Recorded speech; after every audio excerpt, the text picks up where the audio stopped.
What's going on, team? Let's talk about the fat loss training style that you're not doing. So, what is it? It's sprint training and or HIIT training. What? Sprint training and HIIT training? Well, what are you talking about?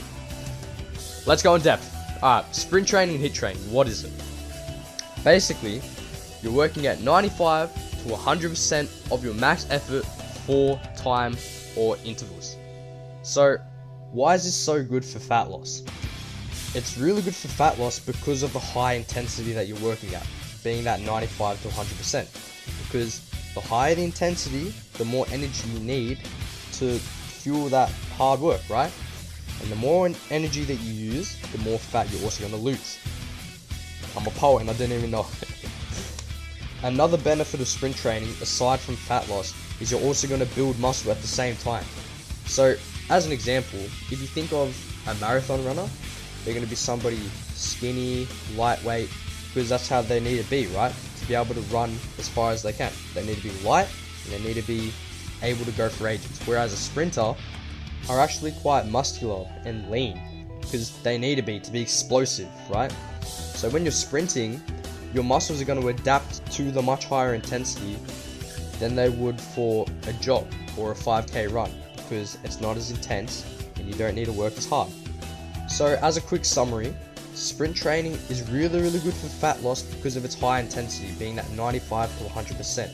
Because of that high intensity, you're going to burn a lot more energy, and because you're burning a lot more energy, you're going to burn a lot more fat. Whereas compared to, let's just say, a jog for half an hour or a 5k run, you're going to be working at a less high intensity, thus burning less energy, thus burning less fat. Got it good? Amazing. Now that we understand why sprint training and HIIT training is so good for fat loss, let's talk about how to actually do it and how to create your own workout. So, a sprint training session or HIIT training session involves an interval where you're working and an interval where you're resting.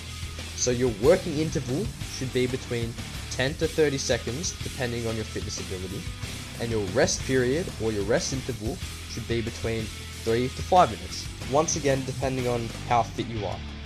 Now, the reason our working periods are so short is because it's very difficult to maintain 100% intensity for a long time, given because our energy runs out and we start to slow down.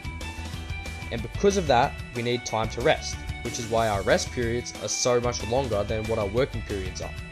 Because if we don't have enough rest, when we get to our second sprint, we might only be running at 80% when we should be running at 100, right? And if we're only working at 80% rather than 100, we're not using as much energy as we should be, and thus burning less body fat than what we would be if we're working at 100. Are you starting to catch my drift? Now that we know how to make the session, here are some examples that you might also want to try. So for a beginner, we could have 10 seconds on, 5 minutes off. For an intermediate, we could have 15 to 20 seconds on, 5 minutes off. And for an advanced, we could have 30 seconds on and 4 minutes 30 to 5 minutes off. Now, because of sprint and HIIT training high intensity, I don't recommend doing this on a daily basis. I recommend at least leaving a day rest in between. So if you were to do it on Monday, you could do it again on Wednesday, and leave Tuesday as a rest day to let your body recover and adapt. Speaking of recovery, be sure to always warm up before your session. So, for example, as you saw at the start of the video, I went on a 5-minute jog, then some dynamic stretches before I even did my first sprint. Warming up's going to get the blood flowing into your muscles and help you perform your sprints at a higher intensity without risk of injury like pulling a muscle. Finally, as a last side note, don't think that sprint or HIIT training is limited to just sprinting. You can do this on a bike, on a rower, on an assault bike, any sort of cardio machine you can think of, you can do HIIT or sprint training on.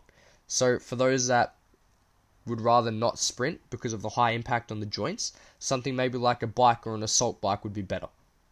Just as important as warming up is cooling down and letting your muscles have an easier time at recovering, because if they can't recover efficiently, you're not going to be able to train as hard as quickly. Got it good?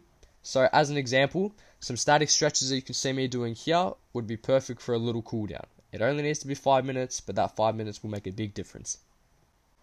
Enjoy your sprint and HIIT training, and I wish you all the best. Oosa!